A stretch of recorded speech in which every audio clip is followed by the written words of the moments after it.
있습니다. 각하 데오빌로, 상당히 높은 분 데오빌로를 사랑하는 마음을 가졌던 누가는 누가복음을 통하여 데오빌로에게 예수님은 어떤 분이시고 어떤 일을 행하셨고 어떤 말씀을 하셨는가를 자세히 기록해서 알려드립니다. 그리고 이제 후편으로 데오빌로에게 누가는 그 다음에 그의 제자들이, 사도들이 어떻게 목숨을 걸고 자기 생명을 아끼지 않고 예수의 복음, 하나님 나라의 복음을 전했는가라는 사실을 적은 사도행전을 기록하게 됩니다. 사도행전은 그렇게 시작하죠.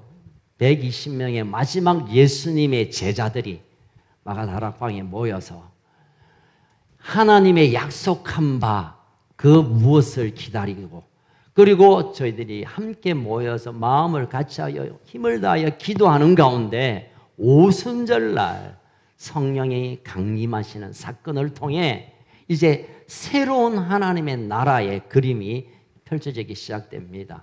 그리고 우리가 알고 있는 예루살렘에 모였던 그들이 초대 공동체, 교회의 원형, 교회라는 하나님의 전략으로 탄생하게 됩니다. 그때 오순절날 임했던 마가다락방에 모였던 120명으로부터 시작된 교회가 지금 우리 큰숲 교회까지 연결되어져 오고 있습니다. 그렇다면 사도행전에 기록되어 있는 사도들, 그리고 그 곁에 있는 사람들의 삶과 그들의 어떤 라이프 스타일을 살았다는 것은 초대 공동체, 초대 교회의 원형 예루살렘 교회로부터 우리가 나왔다고 한다면 우리 교회가, 또 우리 교회인 저와 여러분 한 사람 한 사람이 어떤 삶으로, 어떤 라이프 스타일로 살아야 될 것인가를 이 사도행전에서 우리에게 보여주고 제공하고 있습니다. 자, 오순절날 성령이 임했을 때 각 사람 머리 위에 불이 혀가 갈라지는 것처럼 임하게 되고, 막 바람 같은 휙휙하는 소리가, 하나님의 호흡의 소리가 들리고, 자신도 모르게 뭐라고 말하는데 이 말이 나는 내가 하고 싶은 말을 하는데 15개국에 모인 사람들이 각자 자기 나라 말로 들리는 놀라운 사건이 일어났습니다. 이 장면을 보았던 사람들이 야, 저거 새술에 취한 사람들 아니야? 그냥 술 먹고 취하는 거, 그런 제정신이 아닌데, 그러면서도 뭔가 좀 다른, 우리가 알고 있는 이렇게 주사를 부리고 막 그게 아니고 뭔가 사람이 새로워지고 뭔가 진리가 막 나타나고 내가 알고 있었던 그 사람들이 아닌 또 다른 뭔가 다른 사람의 모습을 그들은 새술에 취한 사람이라고 불렀습니다. 그들에 대해 사도 베드로가 2장 16절입니다. 벌떡 일어나서 제자들과 함께 곁에 서서 그들에게 말을 시작합니다. 이거는 설교입니다. 베드로의 첫 번째 설교가 시작됩니다. 베드로가 막 성경을 연구하고 주석을 보고 또는 다른 연구를 하고 원어 연구해서 예화도 하나 집어넣고 뭔가 딱 잘 만들어서 하는 설교가 아니라, 베드로는 그냥 떠서도 뭔가 말하려고 할 때 그의 입에서 튀어나오는 말들이 이제 오늘 본문에부터 16절에서 36절까지 길게 설교가 소개되고 있습니다. 지난주에 앞부분 나누었다면 오늘은 뒷부분입니다. 자, 이 설교를 듣는 가운데 핵심 2장 22절을 먼저 한번 읽고 이제 오늘 본문을 좀 들어가겠습니다. 2장 22절 같이 읽을까요? 시작. 이스라엘 사람들아, 이 말을 들으라. 너희도 아는 바와 같이 하나님께서 나사렛 예수로 큰 권능과 기사와 표적을 너희 가운데서 베푸사 너희 앞에서 그를 증언하셨느니라. 아멘. 띄워놓으세요. 이스라엘 사람들아, 이 백성들아, 이 사람들아, 이 말을 잘 들어야 된다.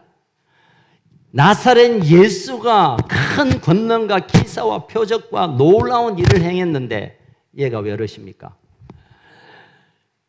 그 능력을 베풀고 또 성령이 임하고 우리가 희한한 어떤 능력의 사람이 된 것은 하나님께서, 하나님이 하신 일이다. 지난주에 기억나십니까?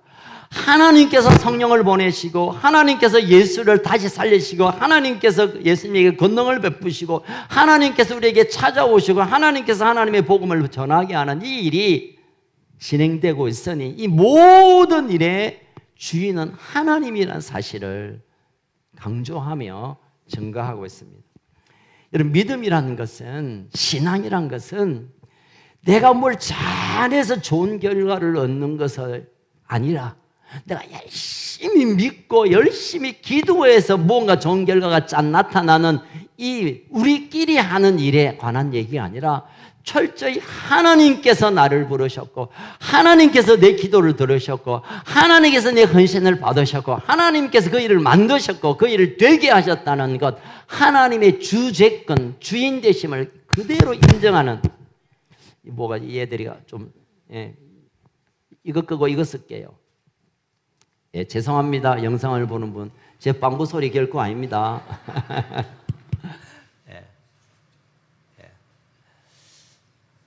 그냥 이거 쓸게요. 오케이. 하나님께서 하셨다는 사실을 강조하고 또 강조하고 또 강조합니다.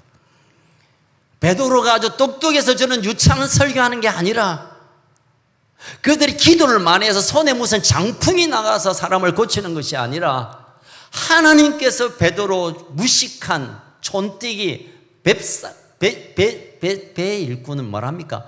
뱃놈이라죠. 죄송합니다.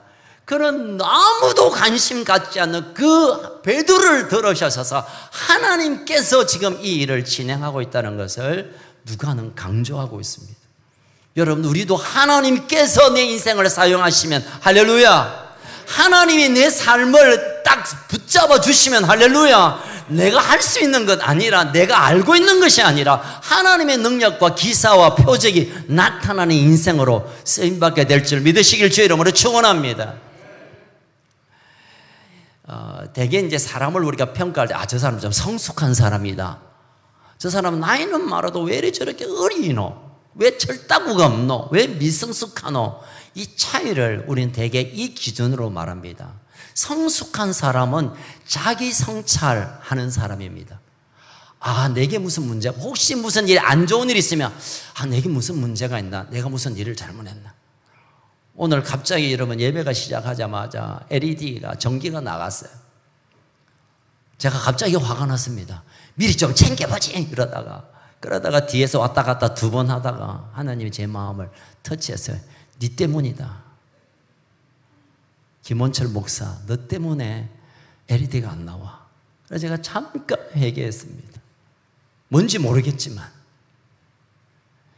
제가 잘났다는 게 아니라 어떤 상황과 내 앞에 펼쳐지는 일들이 좋든 좋지 않았든 자기를 돌아보는 사람은 성숙한 사람입니다.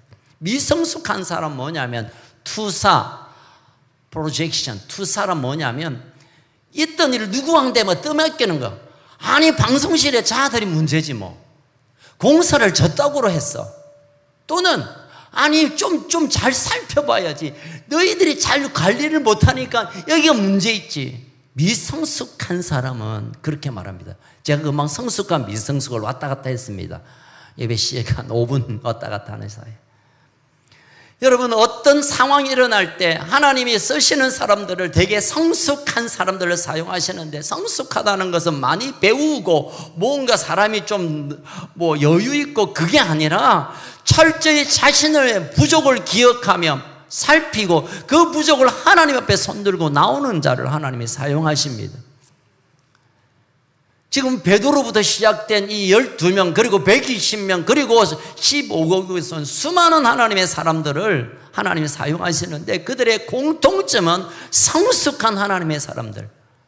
성숙이라는 것은 자신의 부족과 자신의 아픔을 깨트리고 주님 앞에 엎드리는 이들을 통해 하나님, 지금도 하나님의 교회는 그런 자들을 통하여 일으키고 세워가시는 것입니다.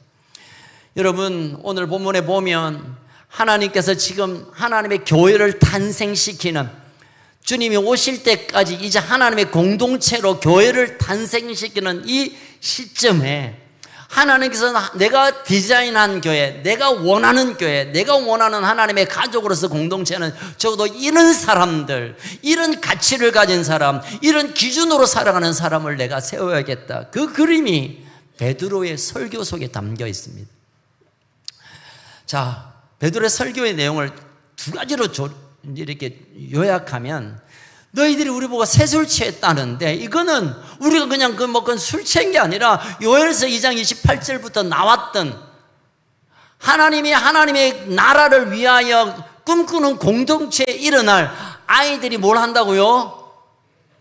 청년들은, 아비들은 그런 아름다운 가족을 일으키겠다는 것은 성취로, 그것의 성취로 지금 우리가 새술에 취한 것처럼 보인다. 이것은 우리가 그냥 낮술한 게 아니라 하나님의 약속이 이제 실현되고 있는 것 증명이다. 그리고 두 번째 중요한 메시지는 너희들 유대인들, 이스라엘 백성들, 너희들이 예수를 죽였지만 하나님께서 그 예수를 다시 일으켜서 주와 그리스도가 되게 하셨다라는 사실을 증거합니다. 너희들이 예수님을 죽였다. 이스라엘 백성들이여 당신들이 메시아로 오신 예수를 죽인 사람들이다. 그러나 하나님은 메시아로 보내어서 사람을, 존재를 죽였다고 해서 계획이 실패가 아니라 하나님이 다시 살리셔서 너희들이 죽였지만 여전히 그분은 curious, 주님이 되시고 그분이 그리스도가 되었다는 것을 선포합니다. 자, 오늘 우리가 볼 내용은 이런 베드로의 선포, 설교 가운데 이스라엘 백성, 소위 말해서 그 설교를 들은 사람들의 반응이 어떠한가를 우리가 좀 주목하고 싶습니다. 자, 2장 37절을 이제 읽겠습니다. 오늘 본문이 시작입니다. 시작. 그들이 이 말을 듣고 마음에 찔려 베드로와 다른 사도에게 물어 이르되 형제들아 우리가 어찌하고 하리까. 잠깐 띄워 넣으세요. 그들이 이 말을 듣자마자 마음이 찔렸습니다. 마음이 찔림을 받아서, 이 마음이 찔리다는 것은 카타누소마이라는 헬라어 말인데 이 말을 영어로 NIV에 보면 cut to the heart, 카타 날카로운 예리한 칼로 마음을 싹 도려낸 것처럼 마음에 충격을 받았다는 겁니다. 하나님의 말씀이 선포되고 주의 성령으로 인하여 베드로의 입을 열어 예수가 이 땅에 오시고 성령이 이 땅에 오시고 하나님의 원하신 계획이 선포될 때 그 완악했던, 그 예수를 죽였던, 예수를 죽이라고 외쳤던 그들이 커트칼 그렇게 합시다. 날카로운 칼이 가슴에 확 베어서 피가 철철 나는 것 같은 그런 고통과 아픔을 느끼고 베드로와 제자들 앞에 우리가 어쩌면 좋겠노? 우리가 어찌해야 되나? 마음의 배임 고통을 가지고 말씀에 반응하고 있음을 보게 됩니다. 사랑하는 가족 여러분, 하나님의 말씀이 선포되어질 때, 하나님 우리 가운데 임할 때 왜 우리가 울고 왜 우리가 막 가슴이 아프고 왜 우리가 그렇게 그냥 엎드리냐면요, 하나님의 말씀 앞에 칼날로 가슴을 찢기는 그 고통을 앓는 자를 통해 하나님은 치유하시고 그를 통하여 새롭게 하시는 하나님의 방법 때문입니다. 여러분, 내가 믿음은 있는데 말씀 들을 때 뭐 무덤덤하다, 그렇다면 아직 성령을 경험하지 못한 사람입니다. 아니, 아직 말씀 속에 들어가지 못한 사람입니다. 말씀이 선포될 때 그 말씀과 괴리되어 있는 내 인생을 보면서, 말씀이 그러한데 내 삶이 그렇게 살지 못하는 것을 보면서 가슴에 칼날을 찢는 고통으로 하나님 어찌하면 좋습니까? 이 이스라엘 백성들이 형제들이여 우리 어찌하면 좋노?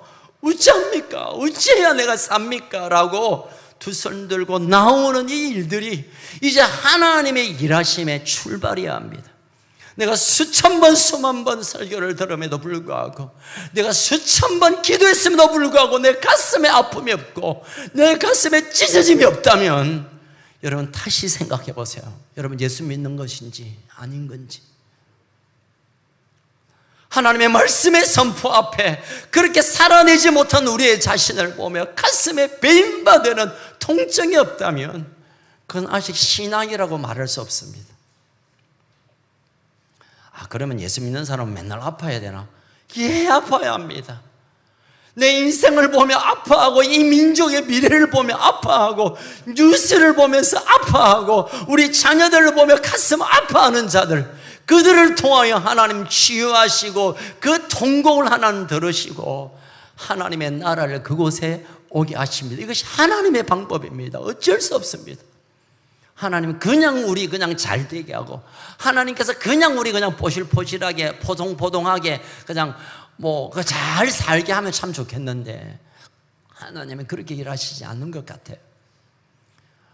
믿음의 사람들, 사명의 사람들은 거의 100% 말씀 앞에 자신을 완전히 깨트리는, 이러다가 오늘 나 죽으면 지옥밖에 갈 곳이 없다고, 오늘 나 숨을 그냥 쉴 수 없는 탄식으로 하나님 앞에 달려갔던 사람들이 소위 말해서 그리스도인들입니다. 이 절박한 도움을 요청하는 이스라엘 백성들을 향하여 베드로가 일어나서 그들에게 이제 선포합니다. 그래, 마음이 아프냐? 백성들은 내가 스쳐 지나간, 아니 불 찔린 것처럼 아픕니다. 힘듭니다. 너무너무 괴롭습니다. 나 이렇게 살면 진짜 죽습니다 하는 그들을 향하여, 그렇다면 너희들이 어떻게 살 것인가에 관해 이어서 선포합니다. 38절입니다. 시작. 베드로가 이르되 너희가 회개하여 각각 예수 그리스도의 이름으로 세례를 받고 죄사함을 받으라. 그리하면 성령의 선물을 받으리니. 잠깐 띄워놓으세요. 여기서 핵심 키워드는 회개하고 세례를 받으라 라는 겁니다. 너희들이 그렇게 아프냐? 너희들이 그렇게 너무 힘드냐? 그렇다면 회개하고 세례 받으라.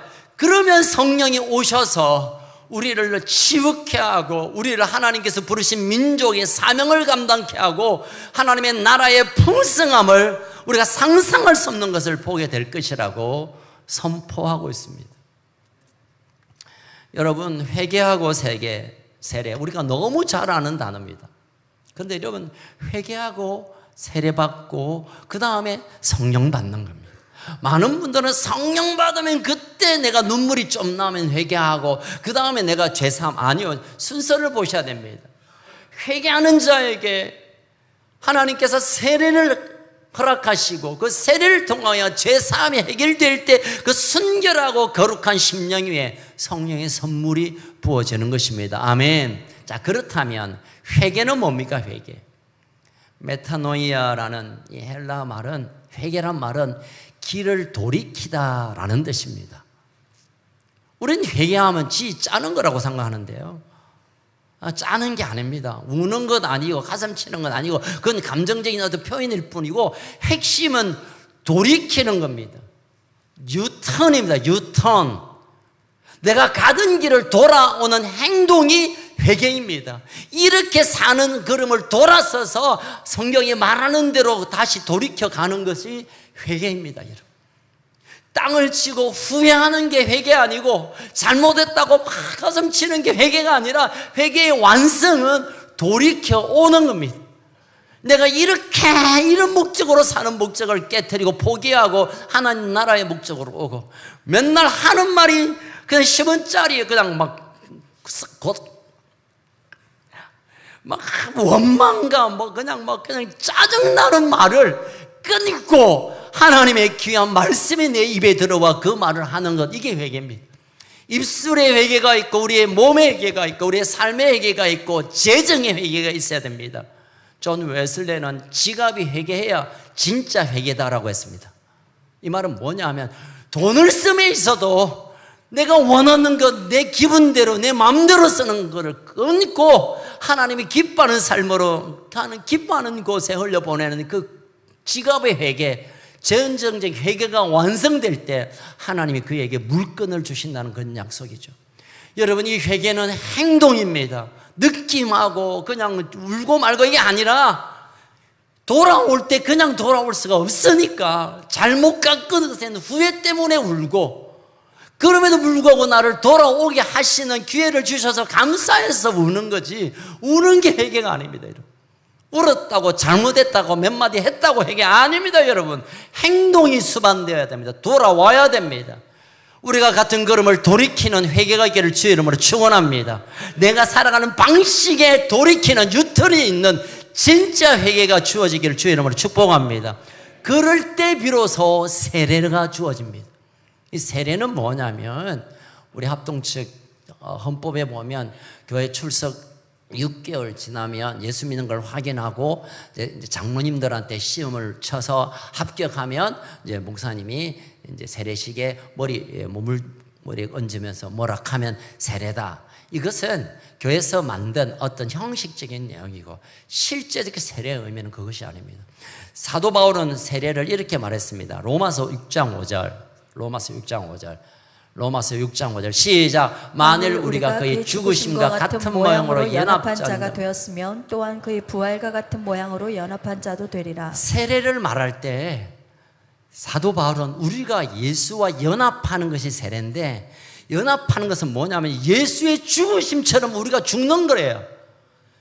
여러분, 세례는 죽는 것입니다. 아멘. 한번 따라합시다. 세례는 죽는 거다. 죽는 거다. 나의 육체적인 욕심과 나의 육체적 가치가 죽어서 사라져버리고, 그리고 이제는 그리스도의 부활처럼 예수님이 다시 산 것처럼 내게 새로운 생명이 부어져서 그렇게 출발하는 것을 세례라고 합니다. 이어서 사도 바울은 또 세례를 말합니다. 갈라디아서 3장 17절 시작. 누구든지 그리스도와 합하여 세례를 받은 자는 그리스도로 옷 입었느니라. 그러니까 세례는 그리스도와 합하는 거예요. 예수님과 합해지는 거예요. 그래서 예수 죽으면 내 죽고 예수 살면 내 사는 거예요. 그런데 우리는 예수 죽는 거는 하기 싫고 예수 사는 것만 하려고 하니까 죽지 않으면 살 수가 없어요. 여러분, 죽어야 다시 사는 의미가 있습니다. 그래서 이 죽는다는 것은 나의 모든 육신적인 어떤 나의 원하는 바, 나의 주관, 나의 사고체계, 나의 나름대로의 어떤 이 욕심들이 사라져버리는 것을 죽음으로 말하고, 그러고 나서 이제 예수로 옷 입는 것, 그리스도로 옷 입는다는 것은 우리가 옷을 보면 그분의 신분을 알잖아요. 그래서 여러분, 여기에 이제 우리 다음 비음새 아들이 언제 교복 입고 옵니까? 교복 입고 오면 저 큰숲교회 비음새 아이들이구나. 교복 보면 알잖아요. 옛날에는 대학교도 교복이 있었습니다. 중학교, 고등학교도 교복도 있었지만 그거 보면 저기 명장초등학교 아이구나. 저기 금정고등학교 학생이네. 교복 보면 알듯이 그리스도로 옷 입는다는 것은 우리가 살다가 보면 저 사람 그리스도인 맞네. 왜? 그리스도로 옷 입겠습니까? 내가 원하는 삶, 나의 습관, 나의 어떤 출신, 나의 그 무엇으로 사는 게 아니라 그리스도처럼 사는 걸 그리스도의 옷 입는 자로 하는데, 이게 바로 세례받은 자의 증거가 되는 것입니다. 여러분, 다시 요약하면 세례받는다는 것은 나의 모든 거짓자가 죽어버리고 예수의 생각과 예수의 은혜와 예수의 능력과 예수의 삶의 스타일이 그대로 몸에 배어져서 그냥 사는데, 그냥 내가 사는 게 아니라 갈라디아서 2장 20절처럼 그리스도가 내 안에서 살게 하시는 이 삶을 세례받은 자라고 말할 수 있다는 겁니다. 옛날에 내가 어릴 때 유아세례도 받았고 입교도 했고 내가 청년 때 세례 받았는데, 아니면 뭐 군에 초코파이 때문에 군에서 세례 받았는데, 그건 그냥 세례식이란 말로 표현할 수 있지만 진짜 세례는 내가 죽고 그리스도와 함께 사는 것입니다. 아멘. 회개하는 자에게 그 다음에 세례가 주어지면 사실은 끝입니다. 그 다음에 없습니다. 여러분, 예수로 옷 입고 예수처럼 사는 것 말고 또 다른 게 없습니다. 기독교는 복잡한 단계가 있는 게 아니라 내가 죽어버리고 예수로 사는 그것은 끝입니다. 그들 향하여 제자라 부릅니다. 자, 이런 설교를 통하여 그들의 마음속에 그렇구나, 우리가 회개하면 되는구나, 유턴해야 되겠구나, 그리고 세례받아서 인생 더 이상 내 마음대로, 내 생각대로, 내 습관대로, 내 정력대로 사는 게 아니라 예수님으로 살아야 되겠구나, 그리고 믿고, 그리고 이어서 베드로는 또 선포합니다. 24절은 사실은 베드로 설교의 결론 부분이죠. 24절, 2장 24절, 24절.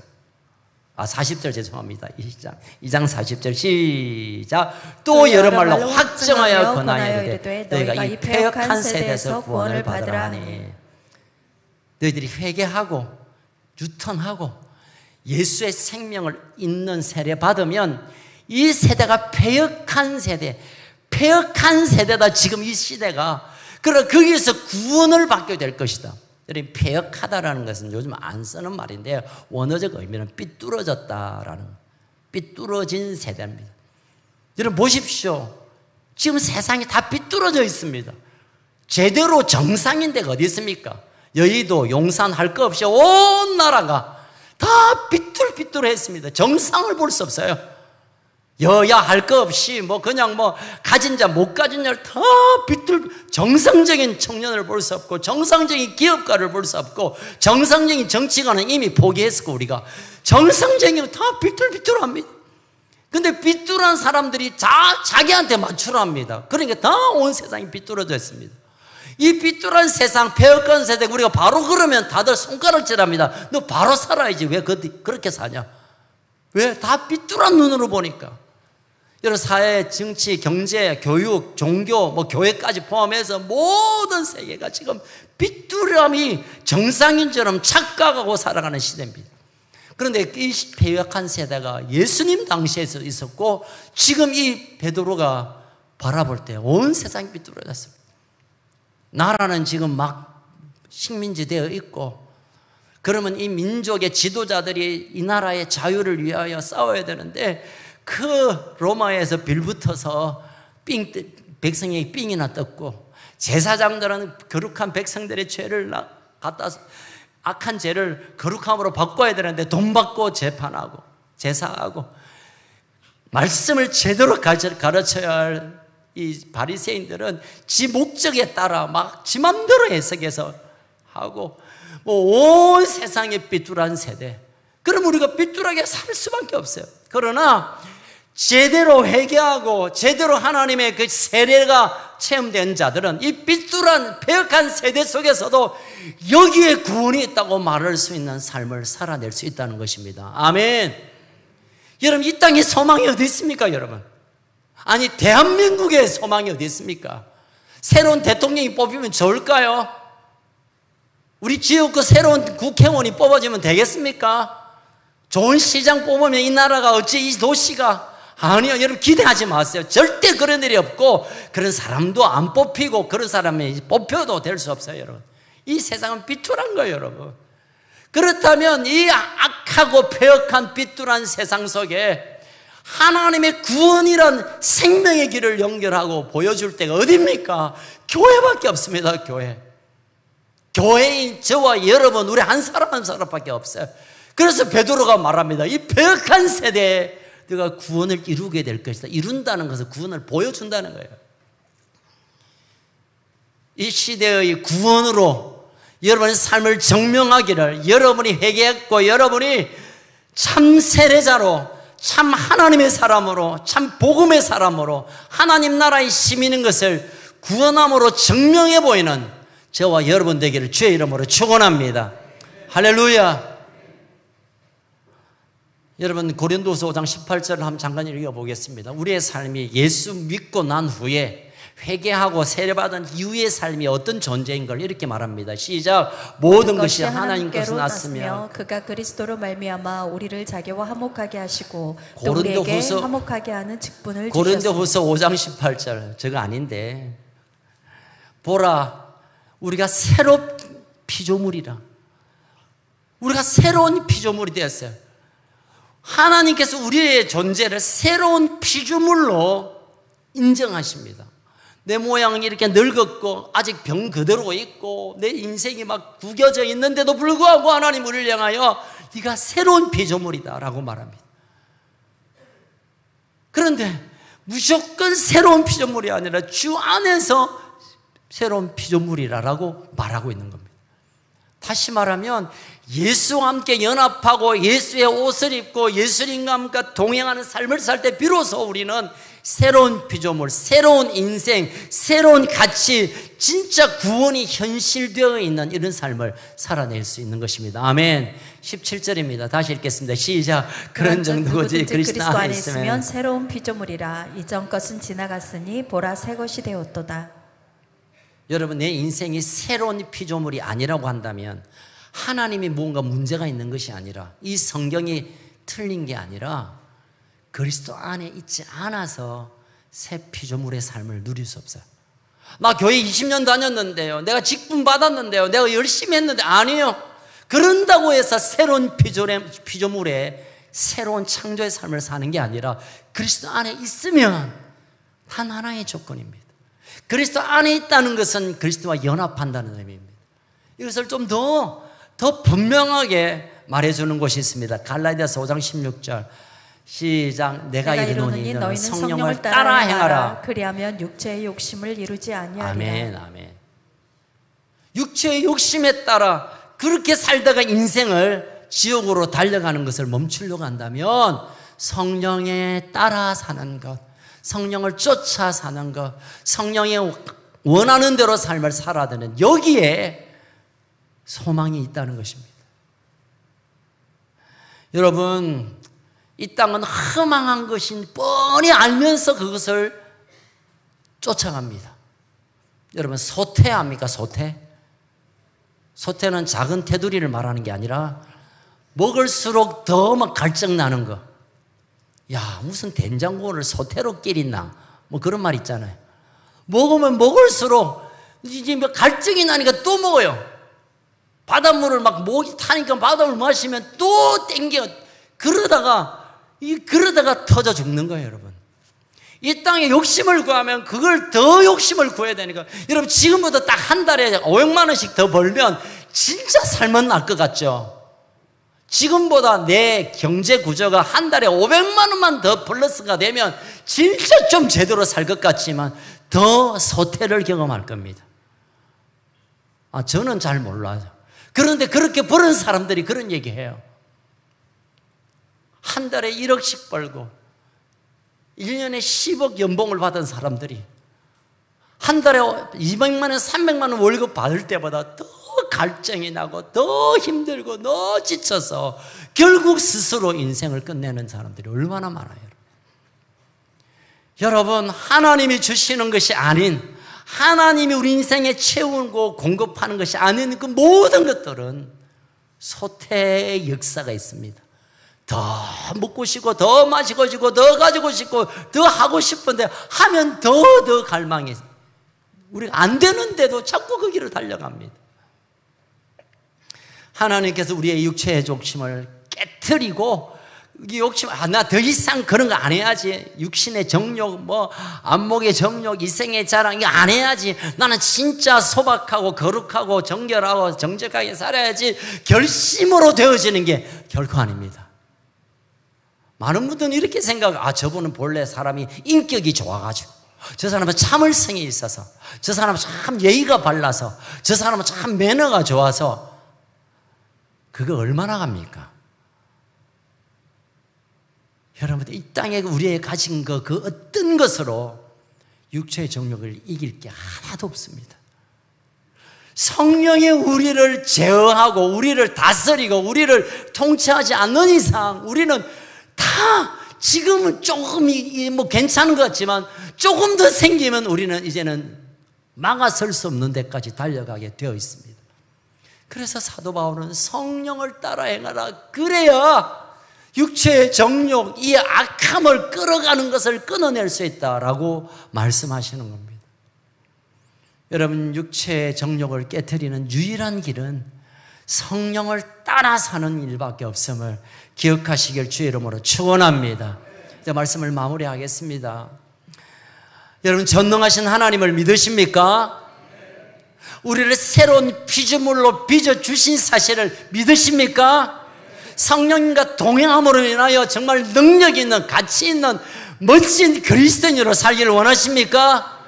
그렇다면 우리가 해야 될 일은 두 가지입니다. 회개하고 세례를 받는 일. 옛날에 회개하고 예수 믿었네요. 그 회개 좋습니다. 근데 지금 회개는 매일 해야 되는 회개입니다. 인생에 단 한 번 회개하고 끝나는 분 아니에요, 여러분. 매일 회개해야 돼요. 매일 돌아서야 됩니다. 여러분, 자고 일어나면 또 돌아섭니다. 제가 이제 좀 고백할 게 하나 있는데요. 제가 이제 유튜브를 제가 좀 많이 봤습니다. 처음에는 그런 목적이 아니고 제가 이제 오늘 본문 예를 들어서 사도행전 2장이면 2장의 말씀을 어떤 분이 어떻게 설교했나 좀 듣고 싶어서, 그래서 우리나라 유명한 목사님의 설교를 오늘 본문 내용을 제가 한 서너 개, 너다섯 개 듣습니다. 들으면서 역시 이분은 이렇게 깨달았네 하면서 제가 또 차용하기도 하고 뺏겨 쓰기도 하고, 또 어떤 거는 이건 좀 무리한 해석 같다 이러면서 제가 준비한 설교를 검증받기도 하고, 내가 너무 내 마음대로 한 건 아닌가. 그래서 유튜브를 시작하다가 그러다가 이제 끝날 때는 롯데 오늘 이긴나 짓나 해가지고 하이라이트를 보기 시작합니다. 어제는 엄청나게 깨졌습니다. 21대 몇입니까? 21대 4로 졌어요. 하여튼 유튜브보다. 그러면 딱 진 거는 절대 안 보죠. 제가 이긴 것만 보고. 그러다가 이제 요즘 또 이제 요즘 정치권은 제가 끊었긴 끊었습니다만은, 그래도 당대표가 누가 됐나 이러면서 슬쩍 이러면서 제가 1시간, 어떨 때는 2시간씩 유튜브를 보고 있는 저를 봐요. 정신 바짝 차리면 이거 예수 이름으로 유튜브 떠나갈지어다 하다가 유튜브에 업로드 지워요. 없애버려요. 그러다가 보면 또 이 본문을 내가 죄송합니다. 실명을 써서 그 목사님은 그때 그렇게 말씀하셨는데 한번 찾아봐야 되겠다 하고 또 깔아. 이러면서 깔면 또 그놈의 자이언츠가 또 궁금해. 이러면서 제가 갔다가 왔다가 이러면 안 되지. 끊어버리다가 TV 없는 것만 해도 내가 참 잘했다 생각하는데 유튜브를 더 보는 건 저를 보면서 아이고 멍충아 이래서 또 돌이킵니다. 그러다가 또 이러다가 또 UF컵에 누가 스페인이 우승했다는데 누가 골 넣었을까 또 한번 뒤다보고. 그래서 여러분 매일 왔다 갔다 들락날락합니다. 그러니 여러분 성령을 따라 행하라. 회개하는 것은 매일 해야 됩니다. 매일 해야 돼요. 눈 뜨면 회개하고, 잘 때 회개하고, 밥 먹을 때 회개하고, 식후 30분 후에 또 회개하고, 늘 회개하는 삶을 살아야 비로소 성령이 우리를 기다리셨다가 데리고 가시지. 여러분 회개는 단회적인 일이 아니라 매일 회개를 해야 합니다. 그리고 세례도 매일 받아야 돼요. 목사님 옛날 내 세례 교인 할 때 한번 받았는데 그 세례 말고 날마다 예수와 함께 살려고, 예수와 연합하려고, 예수의 옷을 입으려고, 예수의 생각대로 살아보려고 결정하고 보면 내 맘대로 결정해서 아이고 멍충아 다시 또 세례받음으로 예수님이 어떻게 이 일을 하셨을까, 예수님은 어떤 일을 하셨을까 또 돌이키고, 이럴 때 성령이 우리한테 개입하시고 우리가 할 수 없는 결단을 결단되게 하시고 돌이킬 수 없는 생각을 돌이킬 수 있도록 도와주시고 성령이 우리를 날마다 우리 곁에 동행해 주시는 것입니다. 아멘. 이게 신앙생활입니다. 이게 신앙생활입니다. 그래서 성령을 놓쳐버리면 우리는 내 하고 싶은 대로 살고 내가 가고 싶은 대로 가버리면 우리가 성경의 약속과는 상관없는 인생을 살게 되는 것입니다. 그래서 우리가 날마다 이런 고백을 해야 됩니다. 여러분 계시록 3장 20절 한번 같이 읽겠습니다. 날마다 이런 고백해야 돼. 시작. 볼지어다 내가 문 밖에 서서 두드리노니 누구든지 내 음성을 듣고 문을 열면 내가 그에게로 들어가 그와 더불어 먹고 그는 나와 더불어 먹으리라. 예수님 우리에게 날마다 아침마다 문 두드립니다. 야 나에게 들어와. 나와 함께 먹고 마시고 나와 함께 지내자. 하루 다 그냥 보내고 나서 잘 때 되면 야 나와 함께 가고 나와 함께 먹고 나와 함께 지내자. 내가 너와 함께 해줄게. 그래서 우리는 매일 아침마다 주님 더 내게 오십시오. 오늘 내 마음대로 살게 내버려 두지 않고 주님 내게 오셔서 살도록 나를 도와주세요. 잠자리에 들면서 내 마음대로 살았던 하루를 돌아보면서 주님 죄송해요. 이 밤에라도 꿈꾸는 시간이라도 주님 내게 찾아와 주세요. 내게 와주세요. 이게 우리의 평생 하나님께 드릴 기도여야 하는 것입니다. 사랑하는 건축가족 여러분 지금 잘하고 계세요. 잘하고 계십니다. 잘하는 여기에서 멈추면 안 됩니다. 우리가 더 한 걸음 나아가야 합니다.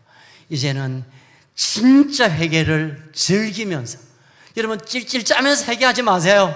정말 용기를 내어서 아싸 오늘 유턴했네 기쁨으로 회개하고 날마다 그리스도 옷 입고, 그래서 능력이, 우리가 멀든 못 벌든 높이 있든 낮게 있든 잘 되든 안 하든 아프든 안 아프든 그거는 그거지만 내 인생은 능력 있는 하나님의 나라에 쓰임받는 삶으로 살아가는 우리 모든 가족 되기를 주 이름으로 축원합니다. 축원합니다. 살아계신 하나님 아버지 감사합니다. 사도행전을 통하여 사도들이, 제자들이, 예루살렘 교인들이 어떻게 살아가야 하는 것을 우리에게 오늘 말씀해 주십니다. 말씀 앞에, 하나님의 말씀 앞에 가슴에 예리칼이 도려지는 아픔을 느끼게 하시고, 이제 내가 어떻게 해야 될까?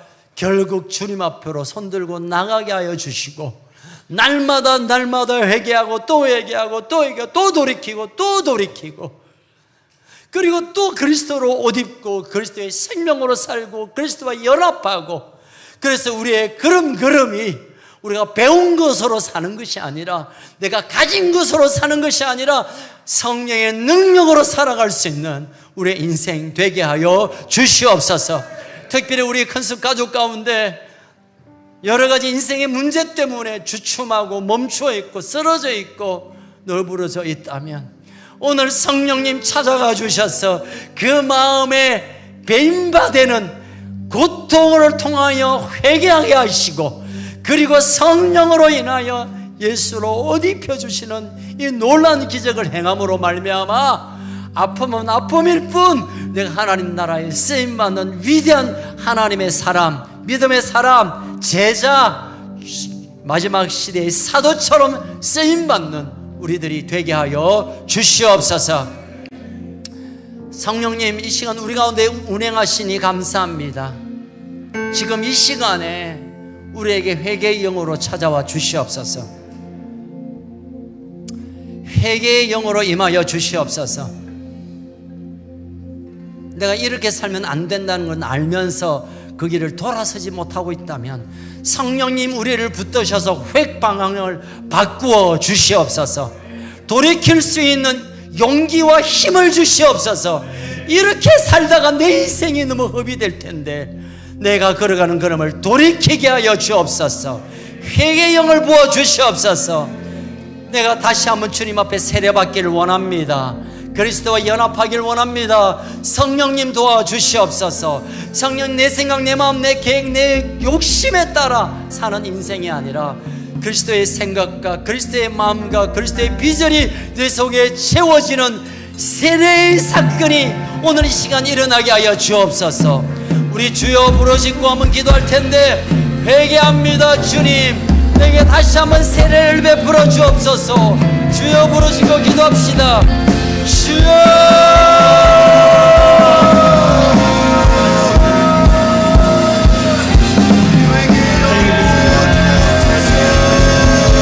회개합니다. 나의 모든 악한 습관과 내 마음대로 살았던, 내 기분대로 살았던 모든 삶에서 이제 돌이키기를 원합니다. 이제 돌아서겠습니다. 이제 주님께로 향하겠습니다.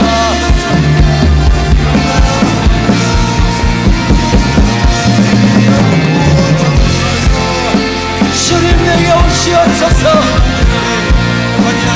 다시 돌이키겠습니다. 다시는 아버지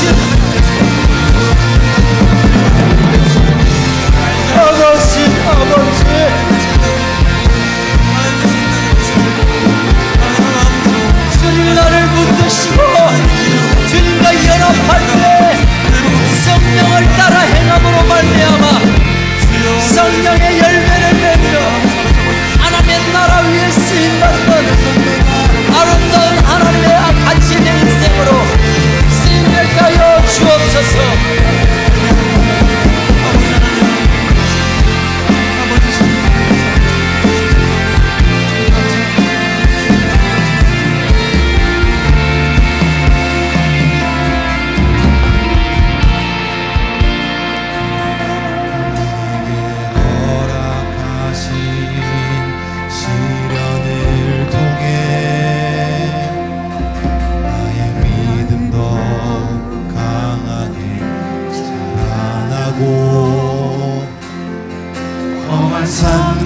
골짜기 지나는 동안 주께 더 가까이 다 같이 일어나서 찬양합시다. 나를 이끄시네. 내가 겪는 시련이 어렵고 힘겨워도 내 주님보다 크지 않습니다, 여러분. 내 주님보다 크지 않네. 내 앞에 바다가 갈라지지 않으니 주님께서 주가 나로 바다 위 나는 믿습니다, 주님. 나는 믿네. 주의 능력으로 내 삶 새롭게 되리. 나는 믿네. 주의 능력으로 담대히 나가리라. 주와 함께 싸워 승리하리라. 날마다 믿음으로 나 살아가리. 믿습니다, 주님. 나는 믿네. 주의 능력으로 내 삶 새롭게 되리. 나는 믿네. 주의 능력으로 담대히 살아가리라. 주와 함께 싸워 승리하리라. 날마다 믿음으로 다시 한번 고백합시다. 내가 믿습니다, 주님. 믿네. 주의 능력으로 내 삶 새롭게 되리. 나는 믿네. 주의 능력으로 담대히 나가리라. 주와 함께 싸워 승리하리라. 날마다 믿음으로 나 살아가리. 우리 다시 한번 기도하겠습니다. 주님, 내게 능력을 부어 주시옵소서. 이 패역한 시대, 삐뚤은 세대 가운데 하나님의 능력으로 살아갈 수 있는 힘을 부어 주시옵소서. 하나님, 내게 성령의 기름을 부어 주시옵소서. 날마다 구원을 맛보며 살게 하여 주옵소서. 이것이 참된 믿음의 삶임을 증거하며 살게 하여 주옵소서. 주님, 이 시간 능력을 부어 주옵소서. 주여, 외치며 기도하겠습니다. 주여, 주님 능력을 주시옵소서. 예, 주님, 넘어지고 쓰러지고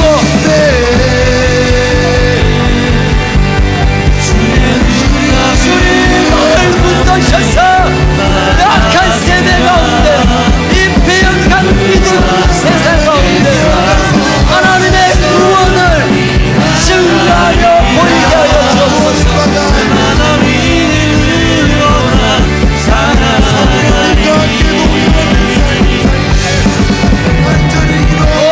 주님 역사하십시오. 주님으로 능력을 붙들어 주소서.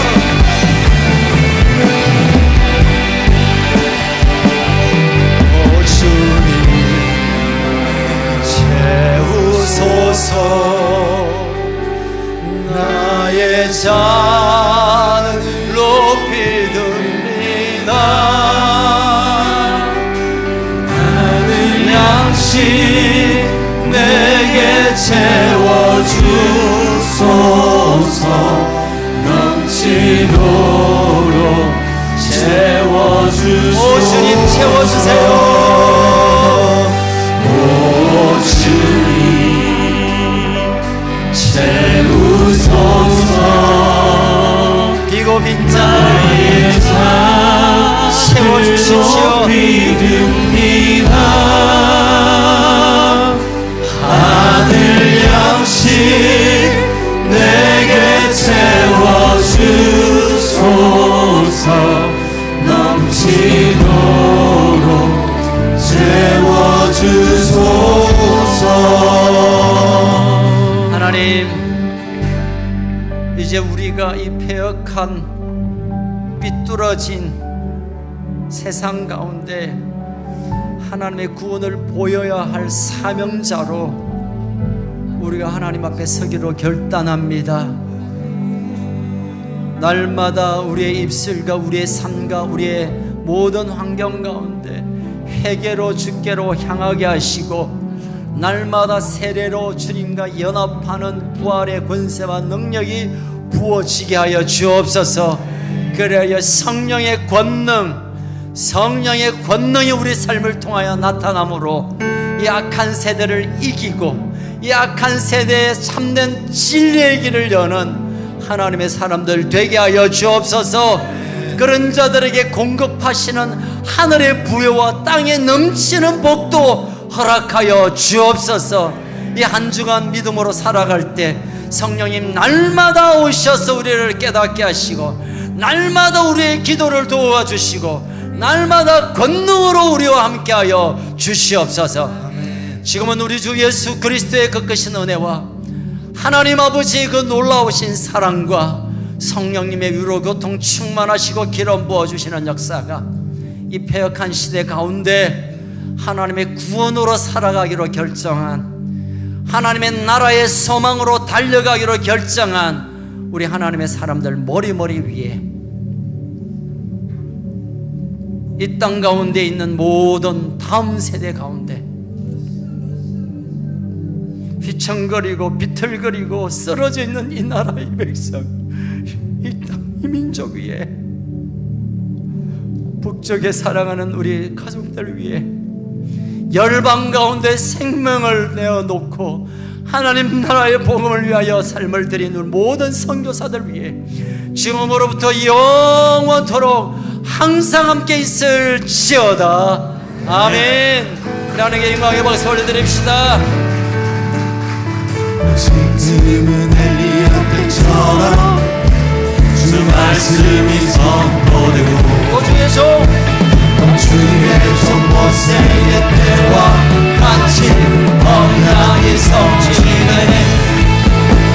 비록 전쟁과 기근과 비방 만난 날이 다가와도 우리는 광야에 외치는 주의 길을 오라 주님, 오라 주님.